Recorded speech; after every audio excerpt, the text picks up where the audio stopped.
The fundamental basis of what I'm working on is this idea of the trickster whore character, which I think you've probably read about. That's my thing. So all canvases start off like this. So even this massive one over here has that behind it. You can see where the light hits it, where the paint is slightly raised underneath. So basically this Harlequin pattern is based on Arlecchino. And Arlecchino obviously is from the Italian comedy, one of the earliest forms of theatre. And there's Arlecchino, who's the jester, and he's kind of the lovable rogue, and he's fantastic, and he's got all this kind of, he gets away with murder because he's so charming. And that is when the jester, the Joker, Arlecchino, is played by a man. Occasionally, Arlecchino is played by a woman, but that is quite rare, and it's usually either Colombina, who is his mistress, so an adjacent, not really a person in her own right, or if it is a person in her own right, she's the trickster whore. And I found that really fascinating. So basically, if you're a man, you get to behave in society in a certain way, and you'll be given all kinds of privileges. As a woman, you are accorded no privilege, and in fact demonized for behaving exactly the same way. And that's kind of the basis of my work, this idea of how women have to live in the world in a very, very different way. And so my work all starts with this basis, and I then obliterate the trickster whore with these images. And I love painting huge ones because this idea of this enormous woman, if she stood up, would be, I don't know, 20 foot tall, something crazy like that. And I crop her into uncomfortable spaces and pull her in and almost abstract her body with shape so she becomes distorted, as is my experience of what we have to do to operate, to get by, to deal. Often there's a tight crop and I deal with texture and pattern and clothing and play. And again, this rough is a kind of a direct kind of play on the clown, if you like, or the jester. I don't always do that. I use other kind of clothing as well. But overall, I deal with clothes, semiotics of dress, outward, inward, and all the time trying to cover up this idea of what the woman is in society. I use an up and down brush stroke. You can see it quite clearly here, actually. Horizontal and vertical. This is actually a reference to weaving. My background's in fashion before I became a painter. And I've always been interested in weaving and textiles. There's something very subversive about weaving. Witches did it. And again, we're looking at subversive women and what it is to exist in the world where if sometimes we make other people uncomfortable from being who we are, it also becomes a way of manipulating the paint and allowing a sort of violence to happen to the canvas. So I enjoy the dichotomy between these kind of often very soft, the most pleasing paintings, but they're quite violent in their making, and they're quite violent underneath. And I think that's something that speaks again back to this trickster whore character and what she's trying to achieve and how she has to operate for it to work for her. They say the personal is political, or the political is personal, whichever way around it is. And I think even without meaning to be a political artist, one ends up becoming political. And those politics are based around life experience and the way that we're triggered by certain things. Oh, I think triggered's a bit of a funny word. Certain things elicit emotion. And for me, it will always be this idea of presentation, how to present well. So I like the idea that these paintings present well, yet they're violently made, they're difficult, there's often a lot of struggle within them. The painting behind you has been going on for years, years and years and years. I keep going back into it again and again and again, and it comes different things all the time. It's very, very far from right. And it might never ever get finished, but there's always something new to find in it, a new game to play. Making a painting is a bit like playing chess. You make a move, and the painting makes a move, and then you make a move back. I don't really know what's going to happen after I might have a mark that has intentionality, and I might want to sort of play that out as far as I think I can, but I can't actually be guaranteed of the result of my intention. And I think that's what's really exciting, and it's what makes me want to be a better painter, because in my head I am convinced that at some point I'll get to a place where I can take my intention and transmute it over here. Possibly I never, ever, ever will. And maybe that would be the end of the game if I did. But that's, I think, the ideal, that I might be able to do that. But then I have many smaller games in between that I play that can keep me happy. games of boundaries, lines, mark making. And I know I've spoken about what my work is about, but I actually almost don't care. It's just a hook to get into a painting. So what I'm really looking for is this game. This, or is it this? Or is it going to be this? I'm looking for mark making. I'm looking for a moment of beauty, and I just need a sort of a base to jump off of. And hopefully at some point in a painting I'll find the moment that I'm looking for and paint. And it's not about an image. It's about a moment, a mark, a mistake. It's never ever, see that the irony is it's never intentional. There's never the process. It's the process. Beauty doesn't ever come out of intentionality, so it's kind of curious that I have this idea that intentionality and my ability to play that out on the canvas will somehow result in a great painting. And it's never been my experience. So I don't know why I think it's there, but it's what I keep going for. So how did you move from fashion design into painting? What was it that got really bored? Fashion was really fun. St Martin's in the 90s was great, and I loved it. But eventually the business got bigger and bigger and bigger, and it became less and less creative. And then there was the crash, and I had to save the business in the crash, which I did.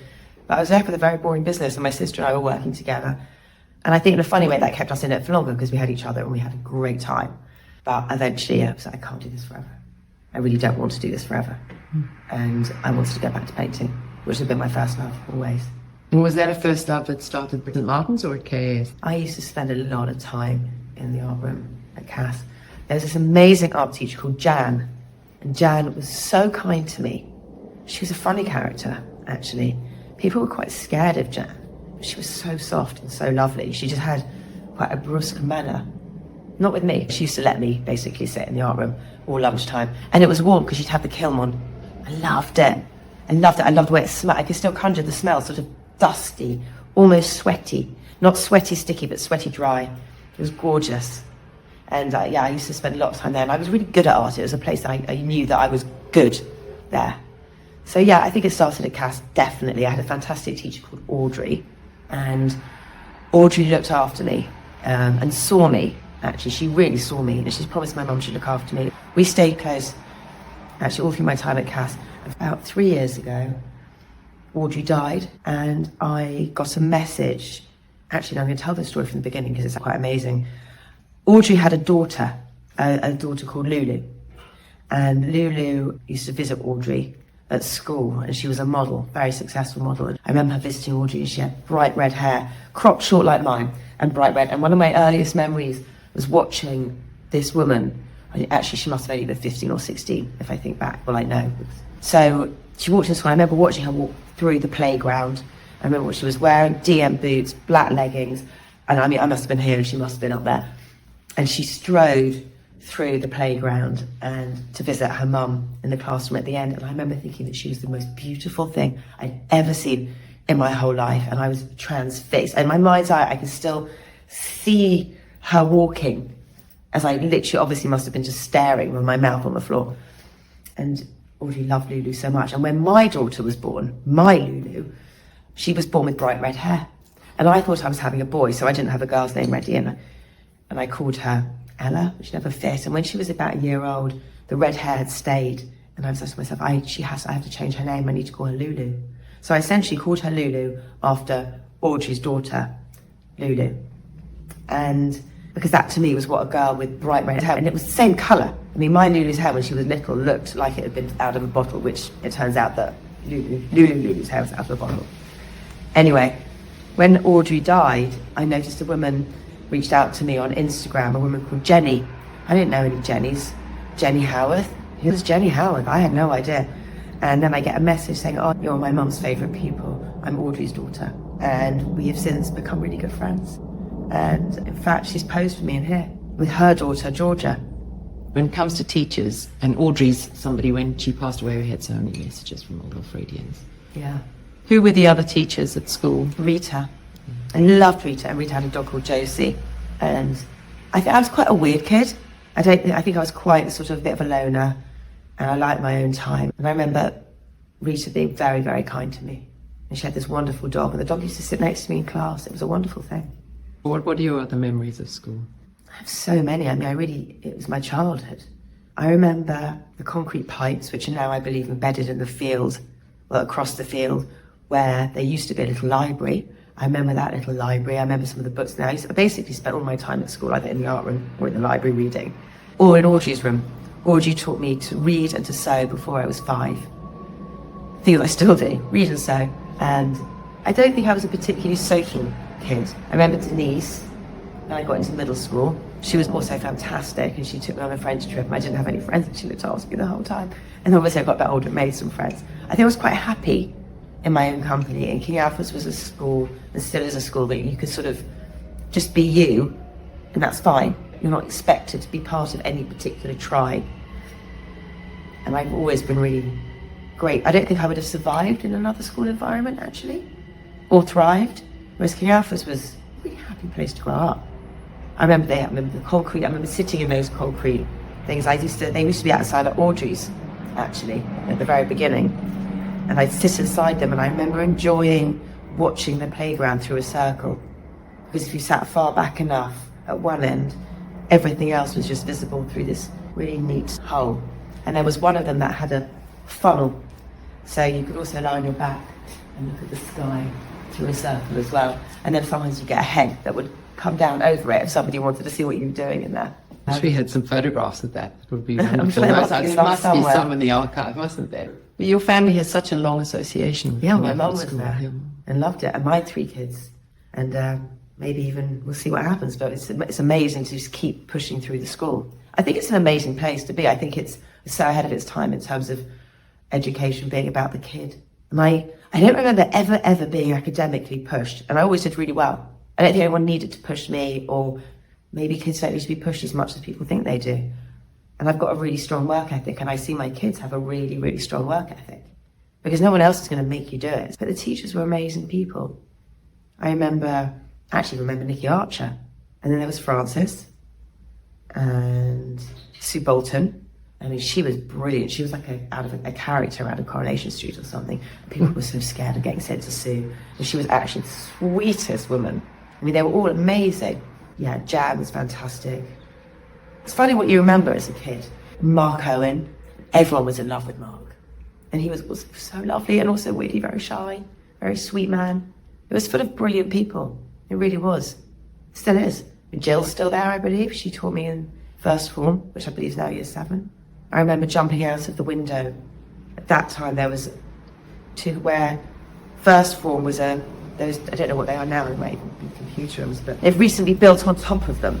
So you sort of come up and you've got the reception here and Pam up there. And then if you were to fall down from Pam, past the office, and then push along, there were these 2 classrooms, and then there was a library at the end. And I remember stuffing my bra, and it was I think pretty early on in the first form, so I'd obviously come back from my summer holidays and decided that it was plausible that I would have grown breasts over the summer. And I was wearing a really cool skirt, a denim skirt. It was like a denim bit here, and it had a kind of chambray thing here, which is like a sort of a lighter denim, like a kind of almost cottony denim, thin. And I thought, okay, this is the day I'm going to have grown boobs over the summer. So my grandmother had taken out what was called a grow bra, which was basically a sort of an elasticated triangle with a flat sort of elasticated bit of fabric in the middle, and I'd stuffed it through with cotton wool balls. And they'd gone into school with my clearly lumpy, weird tits and skirt. And one of my so-called friends, I think it was Jose Espanosa, if I remember correctly, pulled out my tissue boards or whatever they were, and I was so mortified that I ran through the classroom, out the library, and jumped out the window at the end and caught my skirt on one of those metal, on the ledge clip thing, and the whole thing ripped. And I didn't know whether to be more upset about the fact that all my cotton wads were on the floor of the classroom, or the fact that my skirt was ripped. It was devastating, the whole thing. But it was also, it's funny, the kid you hold those traumas, you're like, oh my God, it was the worst thing ever. But I just remember everyone laughing. I think it was hilarious. It was a happy place, even when it wasn't. Because I think it's hard being at school and being a kid. I think that's what's always struck me about King Alfred is nobody wants to go home at the end of the day. Everybody wants to stay there. Well, it depends, because Neighbours was on at 5:30, so I didn't even wanted to get home for Neighbours and Home and Away, because it was a double whammy.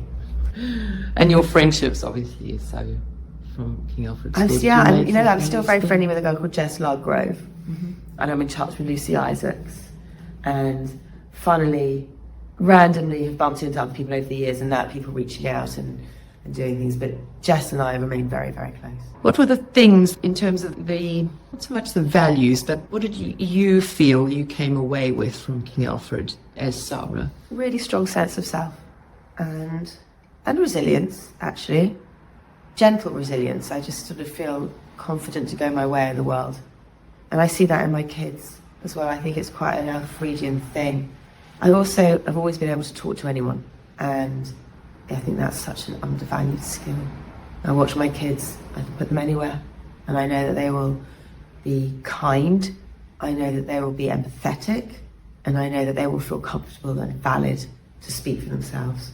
And I think that's really important. And I think that will take you further than exam results. I mean, my kids have been, Lulu's at university at Bristol now, and she's always worried about her results, but she's beginning to understand that actually it's the ability to learn that is her real strength. The ability to be curious and have confidence in that curiosity that you're going to find your way through something. And I think King Alfred is brilliant for that. People always go, oh, you say you're going to do something and then you just do it, like it's a superpower. I'm like, it's really not a superpower. It's simply something that you learn how to do. If you want to do something, just get on with it. Just do it. And then if you change your mind and you don't want to do it, well, make sure you've done no damage and wind your way back. And I think that's something that King Alfred's, it's a really sort of, it's a safe haven, it's a crucible of sort of holding, understanding, and I think there's a sense of accountability that the school gives their pupils, is this sort of accountability for themselves, that you matter, you have a right, and you have responsibility. And I think those things are really, really important. And if you can go into the world knowing that you have a right to build the life that you want to build, that you have the resources intellectually to do so, and you are accountable for your actions. Those things really matter. I think if you have that under control, then what can't you do? I think the school sort of instill that in you from the very beginning, not only academically, but in their relationships, in the relationships you form there, both with pupils and with students. I think it's borne out by all of the old Alfredians I meet, Yeah. who are doing what they love. Oh my God, I don't work a day in my life. I love what I do. I love it. But I work very, very hard. I don't pop in here 3 days a week. I'm in here even when I'm ill. There's no kind of days off lounging on the sofa. I mean, I have to be literally dying to not be here. But I love it. And I'm sure that it also takes such an ego to do this. I have to believe that what I'm doing is worth doing. And I think that's something the school gave me, this idea that I'm valid. It gives an awful lot. And therefore, I think if you grow up in an environment where you're given an awful lot of respect as a child, then you grow up understanding that that's a way to be in the world, that you need to accord other people respect. And if that's, I remember when Raf was little, really little, going to nursery school, and we didn't know what was going to happen, where he was going to go. I wanted my kids to all go to King Alfred's, but well, each kid's different, da, da, da. And I remember putting him in a nursery school that was so strict, and he had to wear a uniform, and there was this immediate reaction from him and from me. I mean, I was triggered sky high by this. There was a fundamental lack of respect for the child. And I get that he was 3 and he was being told what to do, and children need boundaries, but there's something about King Alfred's where they accord respect immediately. The child is heard, seen, respected. And I think if that happens from the very, very beginning, that's what you're taught, that's how you act. That's what you expect. You expect to be given respect, you don't abuse that respect, and you offer it back. And I think if that's given from the very, very beginning, and in a funny way, I think maybe it's easier to do it in school than it is as a parent. As a parent, you're tired, you can't always exist in this kind of ideal parenting space. You try, but it's not always possible. At school, if there is an ethos of child-centric respect and generosity, the child will grow up. Most of their time is spent at school. They will grow up thinking that that is what it's meant to be, because it is. And I think King Alfred's really offers that. And I think across the ages as well, I really think that's important, because it's not just that the age groups intermix so much, and because it's such a small school and everyone knows each other. I know that Marley, my little one, has no problem going up to somebody or hanging out even with Lulu's friends who are at university. She would not find that strange at all. And I love that mixing of age groups and nobody's, oh, no hanging out with the year above. I think actually the only time where it does become a bit funny is when it's 1 year between them and then they go, oh, that's the year above, but there's no qualms about going up to somebody who's 4 years ahead or 4 years below. And I love that freedom. You were telling me about a reunion that you're having with your mum, and is it Helen? Yeah. And everybody's gathering together in January. And it's going to be my mum, Helen, and Maggie, and all of our daughters, which will be really nice. So special, sort of generations and everybody getting together. Yeah, I mean, my mum and Maggie have stayed close, so I've seen Maggie quite a lot through the years, but it's lovely. My mum's amazing. She's always been a working mum, and I think that's also something that King Alfred's sort of, obviously she's a King Alfredian herself, so she's just gone out and done what she wants with her life, which was quite unusual for a woman of her generation. She was probably the only mum I knew that had her own business and was such an entrepreneur. That was quite a useful template to have.